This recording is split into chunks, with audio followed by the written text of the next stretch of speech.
Jim Nantz along with Nick Faldo exclusively for CBSSports.com here at the Verizon Heritage in Hilton Head Island, South Carolina. Jim Furyk is the champion. It went in an extra hole here before he defeated Brian Davis, and it was a most bizarre ending to this tournament, Nick. Well, it's something that Jim Furyk wouldn't want to win in that way. Brian Davis called a penalty shot on himself.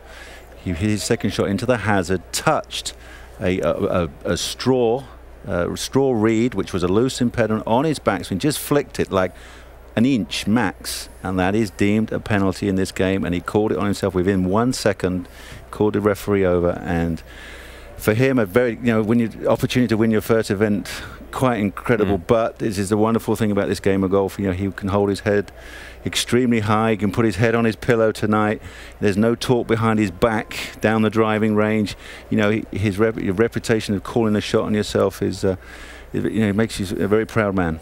Davis was trying to become just the second Englishman to ever win this tournament, Nick being the only one back in 1984. But for Jim Furyk, he was twice before a runner-up here, and now he's a champion, and he's a champion for the second time on the tour in a month, really turning it around after a winless stretch. Well, very much so. I mean, the way Jim Furyk plays, horses for courses, we call it. He can work the ball way. He can play any golf course. So look out for this man. This man may spur him on to, maybe win that U.S. Open again later in the summer. All right. He's done that, of course, back in 2003. Jim Furyk is the winner at the Verizon Heritage.